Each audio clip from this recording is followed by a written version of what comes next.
Question number 11 है, if f(x) is odd function then value of integral -2 to 2 mod x plus x square f(x) dx।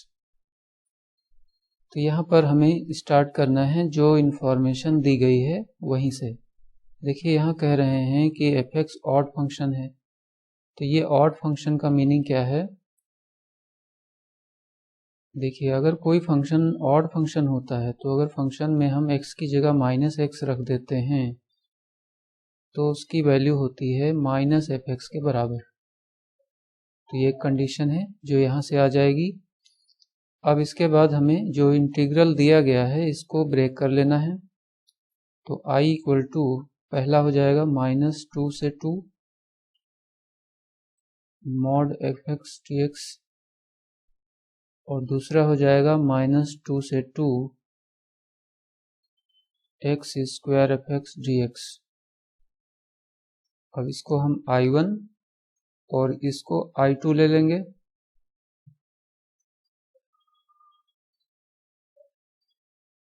और फिर इन दोनों की separate values निकाल करके ऐड कर देंगे। तो अब देखिए यहाँ पर इन दोनों में एक प्रॉपर्टी लगनी है डेफिनेट इंटीग्रल की। प्रॉपर्टी क्या है कि अगर कोई इंटीग्रल है -a से a f(x) dx तो वो दो तरीके से उसकी वैल्यू आ सकती है। पहली वैल्यू इसकी होगी 2 टाइम्स 0 से a f(x) dx। तो लिमिट आधी हो गई है और यहाँ 2 टाइम्स हो गया है। तो ऐसा कब होगा, if f(x) is even. f(x) जब इवन फंक्शन होगा तो ऐसा कर सकते हैं। इवन फंक्शन में क्या होता है, इवन फंक्शन में यहाँ पर प्लस होगा, f minus x equal to f(x), ये इवन होने की कंडीशन है। और ऑड होने की कंडीशन है, यहाँ पर माइनस आ जाएगा। और यही इंटीग्रल 0 होगा अगर f(x) ऑड है। तो इन्हीं को हमें यहाँ पर यूज करना है। अब हम i1 की वैल्यू निकालते हैं।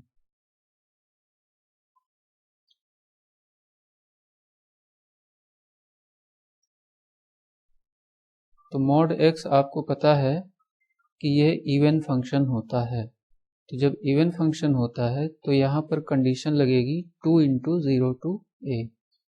तो यहाँ पर हो जाएगा 2 टाइम्स और 0 से a मतलब 2।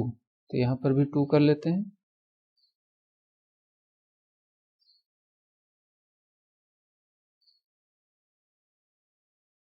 और f(x) का मतलब हो जाएगा mod x dx। अब देखिए 0 से 2 सभी वैल्यू पॉजिटिव है, तो यहाँ मॉड को हटा सकते हैं। तो ये हो जाएगा x dx। अब इसको इंटीग्रेट कर लेंगे तो ये हो जाएगा 2x स्क्वायर अपॉन 2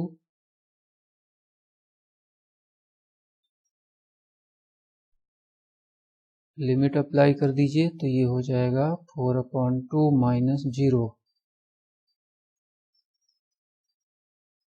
तो ये हो जाएगा 4।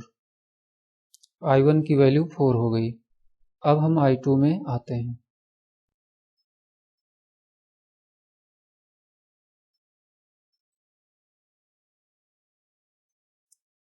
तो i2 है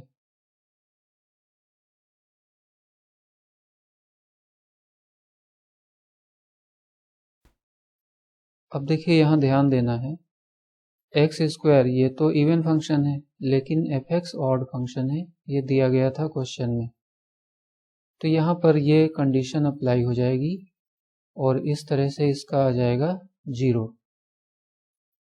तो अब i की वैल्यू क्या हो जाएगी, i1 प्लस i2।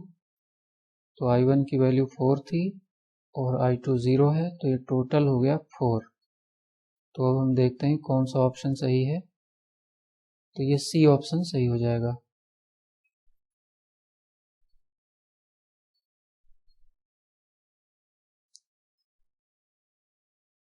अगला क्वेश्चन है, in triangle ABC value of 2AB sine 1/2 A plus B minus C is equal to. तो चलिए यहीं से स्टार्ट करते हैं। ये जो ट्राइंगल गिवन है,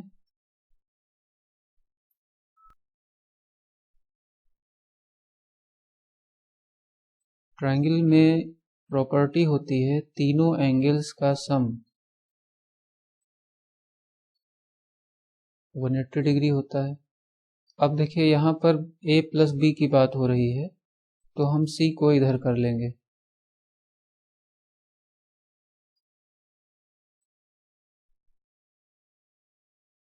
अब हम A प्लस B की वैल्यू यहाँ रखने वाले हैं, तो ये हो जाएगा 2AB sine 1/2 A plus B की जगह हो जाएगा 180 माइनस C, एक C और भी है माइनस C। अब ये हो जाएगा 180 डिग्री माइनस 2C, फिर 2 से डिवाइड हो जाएगा, तो फिर ये हो जाएगा 90 माइनस C, और साइन 90 माइनस C की वैल्यू कॉस C हो जाती है। तो यहाँ पर हो जाएगा साइन 90 डिग्री माइनस C, और इसकी वैल्यू हो जाती है कॉस C।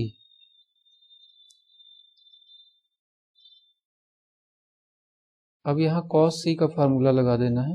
cos C का फार्मूला क्या होता है? a square plus b square minus C square upon 2AB। जो भी एंगल यहाँ पर है उसकी करस्पॉन्डिंग साइड यहाँ माइनस में होती है, तो इसी को अप्लाई कर देंगे, तो 2AB इंटू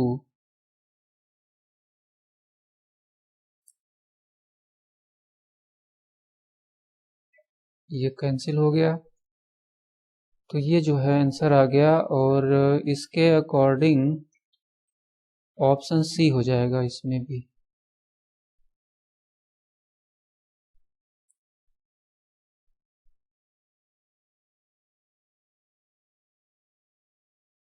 अगला क्वेश्चन है, the square root of 5 plus 12 iota. तो स्क्वायर रूट निकालने के लिए, जैसे आपको पता है कि कोई भी कॉम्प्लेक्स नंबर है a प्लस आयोटा b, तो उसको हम पहले x प्लस आयोटा y इसको सपोज कर लेते हैं, फिर इसको हम दोनों तरफ होल स्क्वायर कर लेते हैं, तो इधर a प्लस आयोटा b, और इधर आ जाता है x square minus y square और प्लस 2xy आयोटा। इसके बाद हम इन दोनों को कंपेयर कर देते हैं, तो यहाँ पर हमें दो इक्वेशंस मिलते हैं। पहली इक्वेशन हो जाएगी real part equal to real part, दूसरी इक्वेशन होगी imaginary part equal to imaginary part. अब इन दोनों को जब सॉल्व कर लेंगे तो आपको x और y की वैल्यूज मिल जाएंगी। तो ये इसको करने का प्रॉपर तरीका है, लेकिन इस क्वेश्चन में हम इसको शॉर्ट ट्रिक से कर सकते हैं क्योंकि यहाँ ऑप्शन दिए गए हैं। तो अगर हम इन ऑप्शंस को स्क्वायर कर दें तो जिसमें भी यही नंबर आ जाएगी वही हमारा सही ऑप्शन हो जाएगा। तो देखिए ये जो माइनस लगे हुए हैं दो में, तो इनको जब आप स्क्वायर करेंगे तो रिजल्ट में भी माइनस आएगा, लेकिन यहाँ पर प्लस है। इसका मतलब है कि ये दोनों नहीं हो सकते। अब हम इन दोनों को ट्राई कर लेते हैं, तो पहले b को स्क्वायर करते हैं,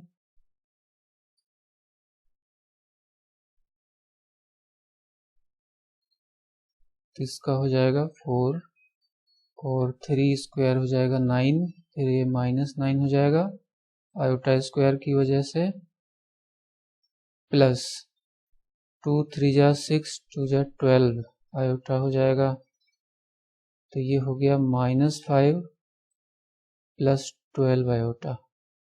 तो यहाँ पर ऐसा नहीं आ रहा है, तो ये ऑप्शन भी नहीं हो सकता। अब हम इसको भी कंफर्म कर लेते हैं,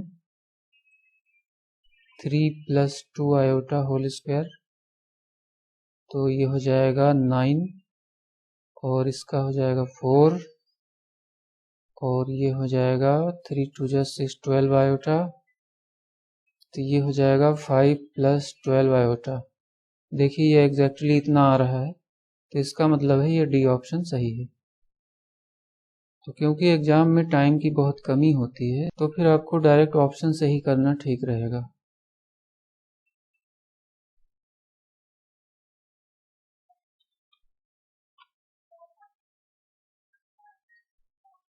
अगला क्वेश्चन है sum of the series 1/2 factorial plus 1/4 factorial plus 1/6 factorial और ये इन्फिनिटी तक है। तो यहाँ पर 1/2 फैक्टोरियल से स्टार्ट है और ये सब के सब इवन फैक्टोरियल हैं। तो यहाँ पर हम e पावर x का फॉर्मूला यूज करने वाले हैं। तो e पावर x का जो एक्सपेंशन होता है यह है 1 + x/1 factorial plus x² factorial plus x³ factorial plus x4 factorial और ये इसी तरह से इन्फिनिटी तक होता है। अब हम क्या करेंगे कि इसमें x की जगह पर 1 रख देंगे, तो e की वैल्यू आएगी 1 + 1/1 फैक्टोरियल 1/2 फैक्टोरियल, सभी प्लस में आएंगे और न्यूमरेटर में जितने भी x हैं वो सब के सब 1 हो जाएंगे। इसके बाद हम इसी में x = -1 रख देंगे यहाँ पर, तो e पावर -1 ये 1 - 1/1 फैक्टोरियल, फिर ये प्लस का हो जाएगा, इसमें अल्टरनेट प्लस माइनस चलेगा।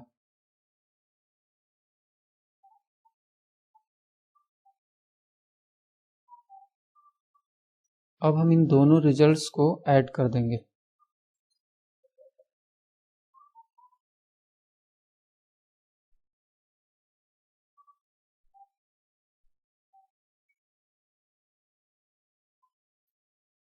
तो देखिए यहाँ पर जो प्लस माइनस वाले हैं ये सब कैंसिल हो जाएंगे, तो जो ऑड वाले हैं वो सब कैंसिल हो जाएंगे और इवन वाले ऐड हो जाएंगे।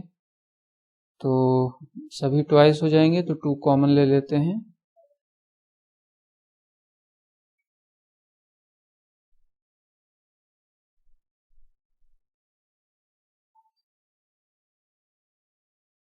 ये इतना आ जाएगा। अब हम इस 2 को यहाँ पर डिवाइड में कर देंगे और 1 को फिर इधर माइनस में कर देंगे, तो हमें ये रिजल्ट मिल जाएगा।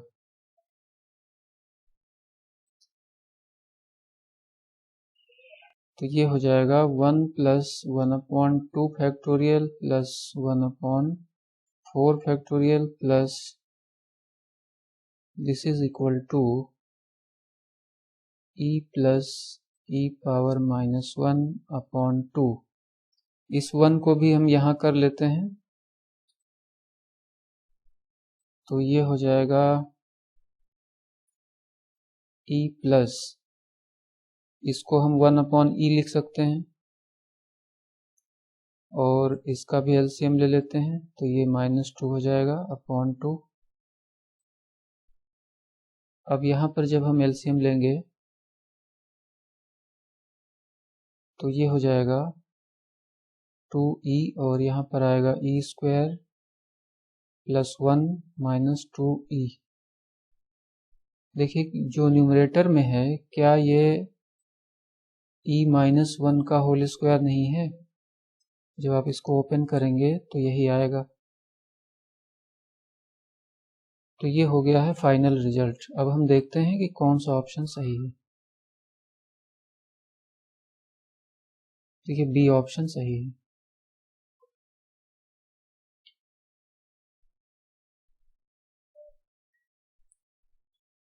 अगला क्वेश्चन है if mod x + 3 is greater than equal to 10 then x belongs to, इसमें कई सारे इंटरवल दिए गए हैं, तो हमें पता करना है कि कौन सा इंटरवल इसमें बिलोंग कर रहा है। तो वैसे तो ये बहुत ही आसान क्वेश्चन है, लेकिन फिर भी मैंने इसको लिया है क्योंकि इसमें कई बातें हैं जो आपको बतानी है। तो यहीं से हम स्टार्ट करते हैं। देखिए यहाँ गिवन है mod x plus 3 greater than equal to 10। तो मॉड में जब कोई नंबर होती है तो उसको जब आप स्क्वायर करेंगे तो वो भी ग्रेटर ही होगी।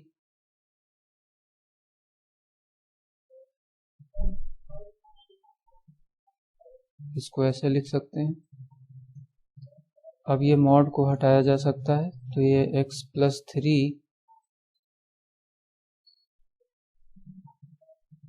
ऐसे हो जाएगा। अब हम 100 को इधर ले लेंगे,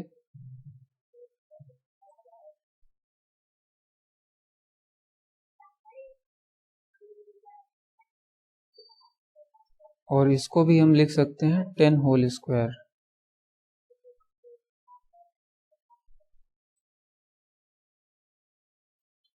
अब इसमें a plus B a minus B लगा दीजिए।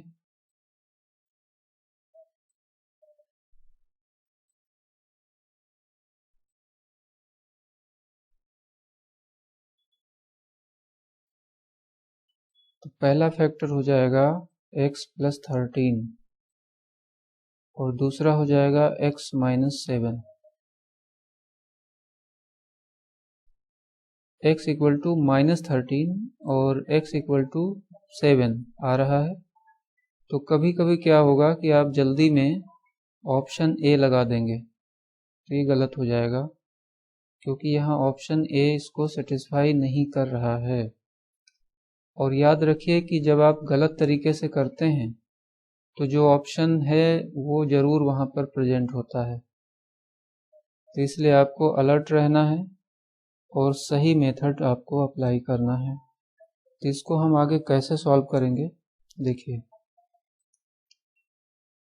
एक नंबर लाइन बना लीजिए और पहली वैल्यू है 7, तो यहाँ 7 कर लेते हैं। दूसरी है माइनस 13, तो निगेटिव नंबर है तो लेफ्ट साइड में आएगी। तो यहाँ जो 7 से बड़े नंबर हैं उन सब के लिए इस एक्सप्रेशन की वैल्यू पॉजिटिव होगी। जो भी कुछ यहाँ पर है इसकी वैल्यू पॉजिटिव होगी अगर हम 7 से बड़ी नंबर लेते हैं। फिर उसके बाद 7 और 13 के बीच में अगर हम कोई नंबर लेते हैं तो इसकी वैल्यू निगेटिव हो जाएगी। फिर अगर हम माइनस 13 से और छोटी नंबर लेते हैं तो ये पॉजिटिव हो जाएगा, ये पूरा पॉजिटिव हो जाएगा। तो अब हमें ध्यान देना है कि हमें क्या चाहिए। तो क्योंकि ये ग्रेटर देन 0 है तो हमें पॉजिटिव चाहिए, तो हमें 7 से बड़े नंबर चाहिए और माइनस 13 से छोटे नंबर चाहिए। हमें इन दोनों के बीच का नहीं चाहिए जो कि ऑप्शन ए में है, तो ऑप्शन ए हमें नहीं चाहिए। तो इसको हम कैसे लिखेंगे, x बिलोंग्स टू, पहला इंटरवल बनेगा माइनस इन्फिनिटी से माइनस 13, तो माइनस इन्फिनिटी से माइनस 13। अब इधर देखिए ओपन इंटरवल होगा या क्लोज्ड होगा, क्योंकि यहाँ इक्वल टू है तो इसलिए यहाँ क्लोज्ड हो जाएगा। फिर इसके बाद यूनियन कर दीजिए और दूसरे में भी क्लोज्ड हो जाएगा और ये 7 से इन्फिनिटी हो जाएगा। इन्फिनिटी की तरफ हमेशा ओपन इंटरवल रहता है। अब देखिए ऑप्शन सी सही हो गया। तो ये प्रॉपर मेथड है इसको करने का। आप चाहें तो डायरेक्ट इसमें वैल्यू रख करके भी चेक कर सकते हैं कि कौन सा सेटिस्फाई कर रहा है। जैसे माइनस 13 और 7 के बीच में 0 आ रहा है, तो अगर हम यहाँ पर 0 रख के देखें तो ये सेटिस्फाई नहीं हो रहा है, क्योंकि 0 प्लस 3 तो 3 हो जाएगा और 3 ग्रेटर देन 10, तो ये गलत हो गया। 3 10 से बड़ा नहीं होता है, तो ये ऑप्शन हो ही नहीं सकता। इसी तरह ये भी नहीं हो सकता। और अब ये ऑप्शन बच रहा है, तो इसको आप वैल्यू रख करके भी चेक कर सकते हैं या फिर ऐसे प्रॉपर तरीके से भी कर सकते हैं।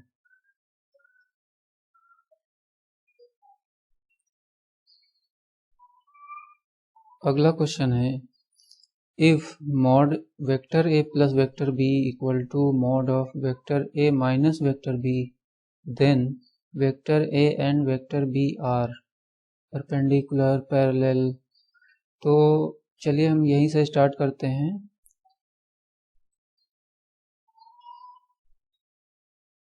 और इसको हम दोनों तरफ होल स्क्वायर कर लेते हैं। जब होल स्क्वायर करेंगे तो ये मॉड हट जाएगा।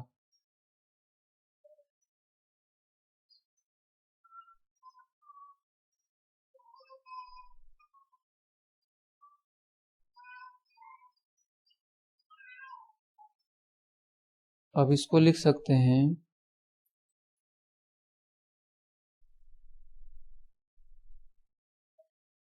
डॉट प्रोडक्ट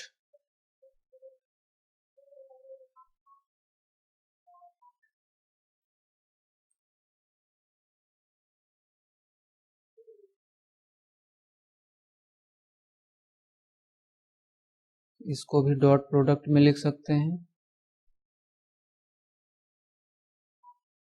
अब इन दोनों को डॉट प्रोडक्ट करा देना है। तो वेक्टर ए का डॉट प्रोडक्ट वेक्टर ए से करा देंगे तो ये हो जाएगा वेक्टर ए होल स्क्वायर। फिर इसके बाद वेक्टर ए का डॉट प्रोडक्ट बी से vector A dot product vector B. फिर हम बी से इसको मल्टीप्लाई करेंगे, डॉट प्रोडक्ट कराएंगे तो vector B dot product vector A, और फिर ये हो जाएगा वेक्टर बी होल स्क्वायर। इसी तरह से राइट साइड में भी आएगा। वेक्टर ए को हम वेक्टर ए से करा देंगे, फिर इसके बाद में vector A dot product vector B, और फिर minus vector B dot product vector A, और फिर लास्ट में आएगा plus vector B whole square. देखिए वेक्टर ए कैंसिल हो गया, vector B whole square cancel हो गया, और ये दोनों भी इधर आएंगे तो ऐड हो जाएंगे।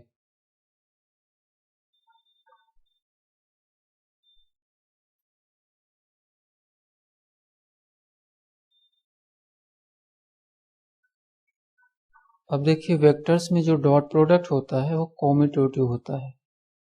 कॉम्यूटेटिव मतलब vector A dot vector B equal to होता है vector B dot vector A. ये कॉम्यूटेटिव प्रॉपर्टी है। तो इसके अकॉर्डिंग अगर हम इसको vector A dot vector B लिख लें तो इसमें ऐड हो जाएगा। तो ये हो जाएगा 4 vector A dot vector B equal to 0। तो इससे हमें मिलेगा vector A vector B dot product 0। तो जब किसी दो वेक्टर का डॉट प्रोडक्ट 0 होता है तो इसका मतलब क्या है कि वो दोनों ही वेक्टर परपेंडिकुलर होते हैं। तो ये ए ऑप्शन सही हो जाएगा।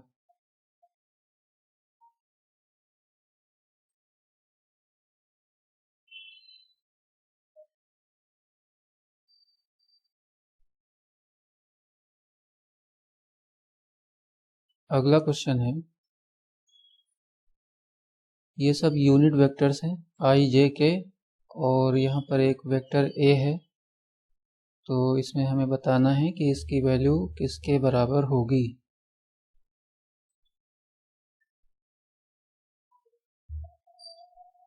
तो यहाँ पर हम vector triple product formula use करने वाले हैं। तो vector A cross vector B cross vector सी,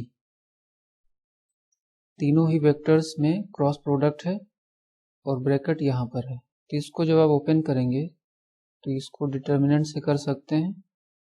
तो यहाँ पर जो भी वेक्टर है इनको आप पहले लिख लीजिए पहली रो में। इसके बाद में वेक्टर ए वेक्टर बी का डॉट प्रोडक्ट यहाँ पर आएगा, फिर वेक्टर ए और वेक्टर सी का डॉट प्रोडक्ट आएगा।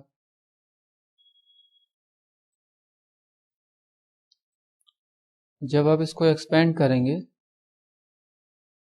तो ये हो जाएगा vector A dot vector C और वेक्टर बी, फिर minus vector A dot vector B और यहाँ पर आएगा वेक्टर सी।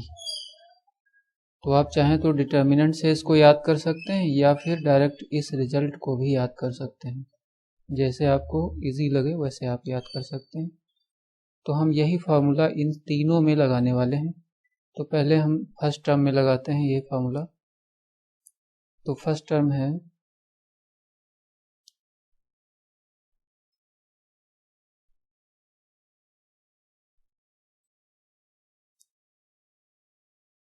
तो देखिए पहले हमें क्या करना है, vector A dot vector C मतलब इसका और इसका डॉट प्रोडक्ट करना है।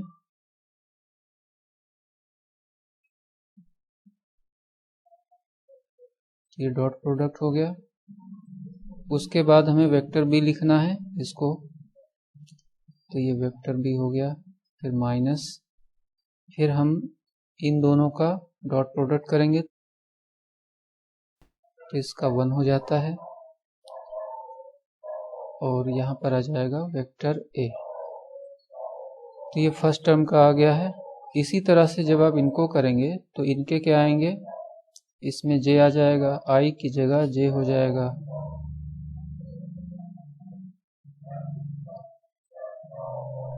और यहाँ पर भी ए आएगा। तीसरे में के हो जाएगा।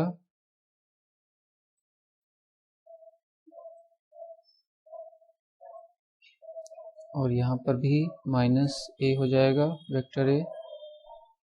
अब देखिए इन तीनों को जब हम ऐड करेंगे तब इसकी वैल्यू आएगी, तो इसको ऐड कर लेते हैं।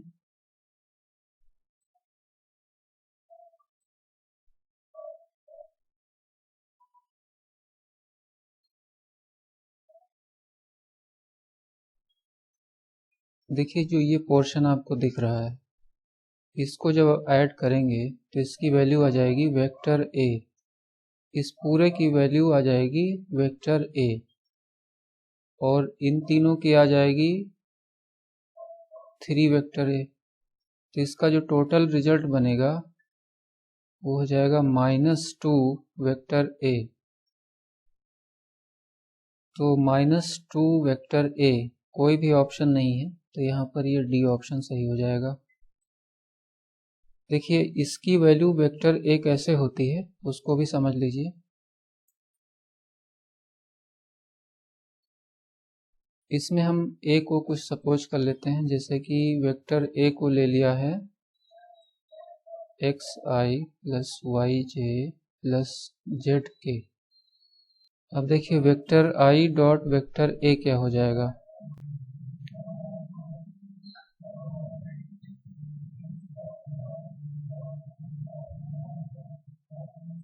देखिए i डॉट वेक्टर ए, तो इसका जो है डॉट प्रोडक्ट कराना है i से। तो i का जब डॉट प्रोडक्ट i से होता है तो उसकी वैल्यू 1 हो जाती है, तो यहाँ पर आ जाएगा x। और जब i का डॉट प्रोडक्ट j से होगा तो वो 0 हो जाएगा। इसी तरह से i का डॉट प्रोडक्ट जब k से होगा तो वो भी 0 हो जाएगा। तो यहाँ पर आ जाएगा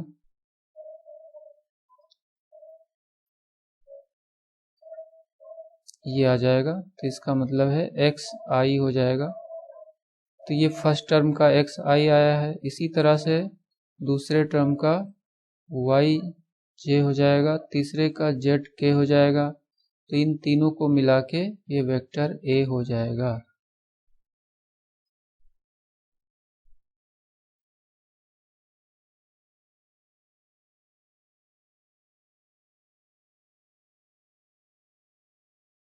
अगला क्वेश्चन है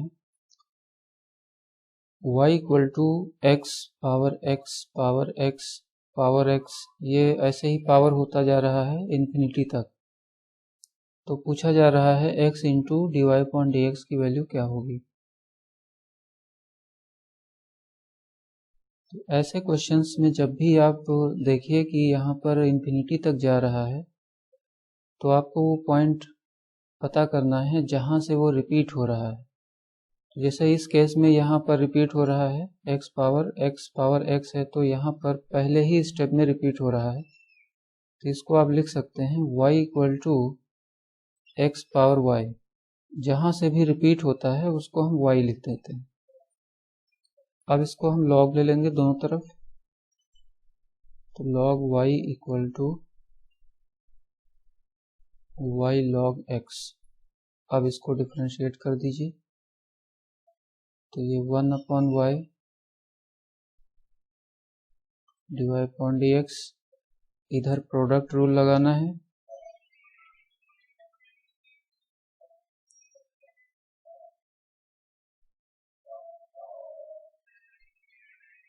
dy/dx को एक तरफ लाएंगे और कॉमन ले लेंगे,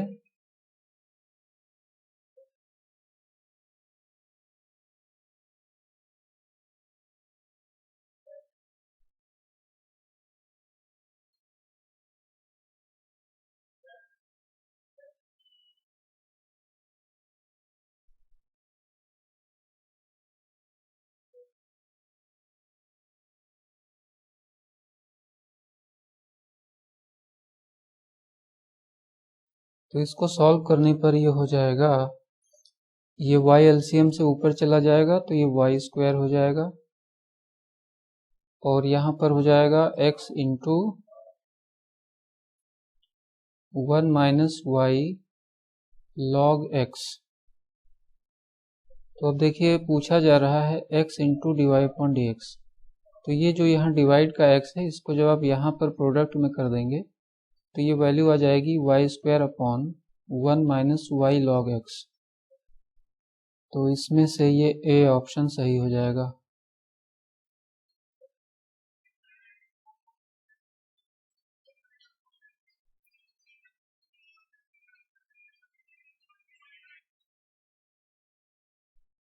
अगला क्वेश्चन है, if p represents a variable complex point z such that mod 2z minus 1 equal to 2 into mod z, then locus of p is।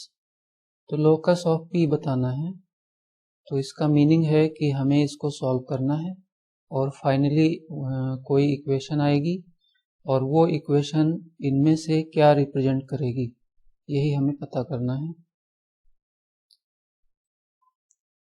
तो यहीं से स्टार्ट करना है और z को x प्लस आयोटा y रख देना है यहाँ पर। तो 2z है तो 2x प्लस 2 आयोटा y हो जाएगा और माइनस 1 हो जाएगा। राइट साइड में x प्लस आयोटा y हो जाएगा। अब देखिए ये मॉड है दोनों तरफ, और जब कॉम्प्लेक्स नंबर का मॉड करते हैं तो क्या होता है, मॉड z का फॉर्मूला ये हो जाता है रियल पार्ट का whole square plus imaginary part का होल स्क्वायर और फिर उसका स्क्वायर रूट। तो यही फार्मूला हमें इन दोनों तरफ अप्लाई कर देना है, तो ये हो जाएगा स्क्वायर रूट ऑफ, यहाँ पर रियल पार्ट है 2x और माइनस 1,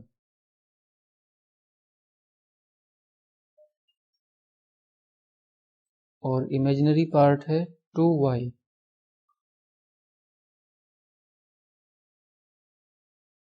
और राइट साइड में ये डायरेक्ट हो जाएगा। अब दोनों तरफ होल स्क्वायर कर देना है,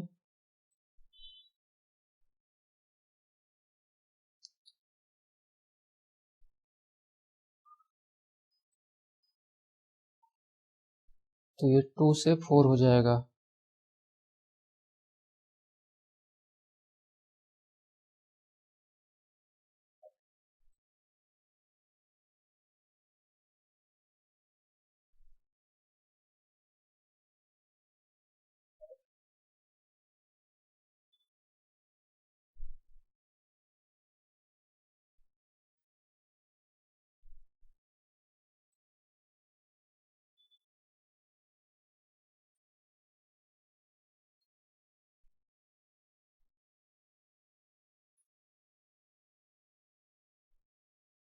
ये सब कैंसिल हो गए, तो इस तरह से आ गया फोर एक्स इक्वल टू 1, तो x इक्वल टू 1/4। तो ये रिप्रेजेंट करता है स्ट्रेट लाइन। ये कौन सी स्ट्रेट लाइन है, ये किस तरह की स्ट्रेट लाइन है? देखिए, अगर हम इसको x एक्सिस लें और ये y एक्सिस, तो ये स्ट्रेट लाइन कहाँ पर होगी? ये हो जाएगी यहाँ से 1/4 डिस्टेंस पर y एक्सिस के पैरेलल ये लाइन रिप्रेजेंट करेगी।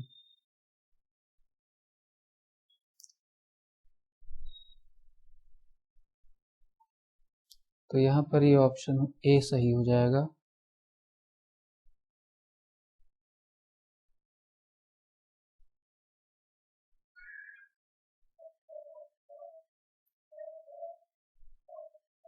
अगला क्वेश्चन है, और ये इस वीडियो का लास्ट क्वेश्चन है।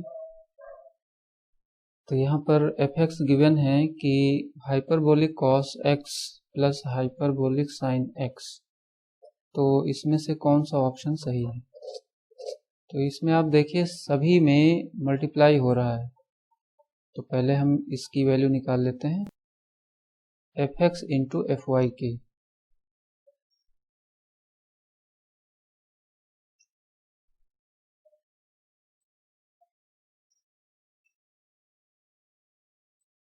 fx है, ये पूरा fx एज इट इज है,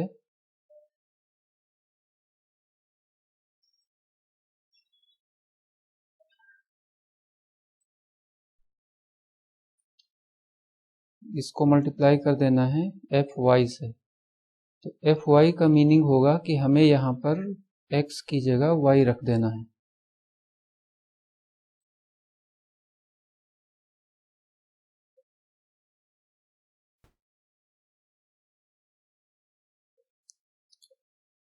अब इनको मल्टीप्लाई कर लेंगे।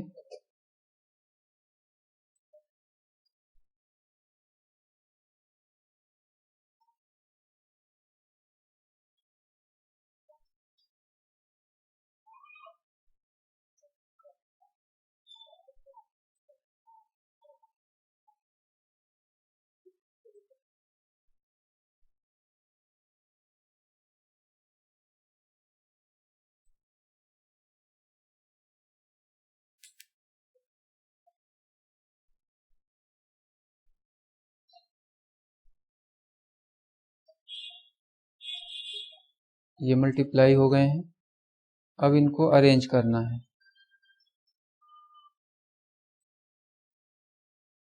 तो इसके साथ में हमें लेना है ये वाला, तो इन दोनों से एक फार्मूला बन जाएगा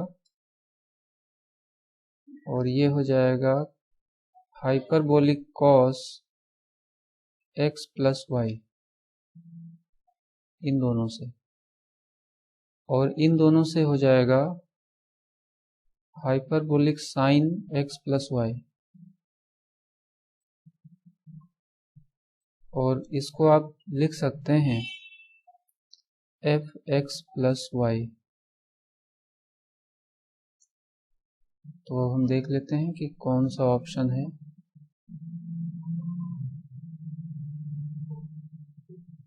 तो ये सी ऑप्शन सही हो जाएगा। इस क्वेश्चन में जो फार्मूले यूज किए गए हैं उनको एक बार देख लीजिए।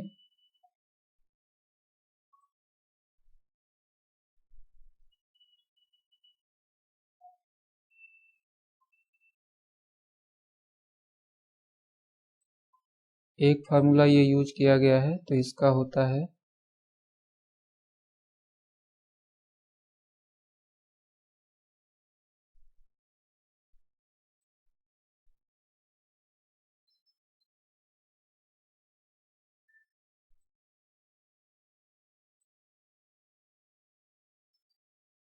ये फार्मूला यूज किया गया है।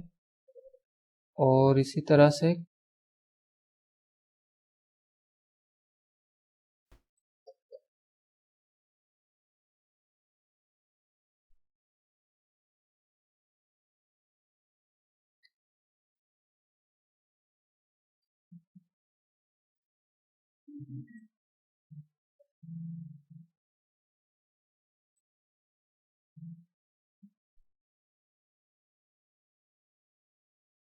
तो यही दोनों फार्मूले इसमें यूज किए गए हैं।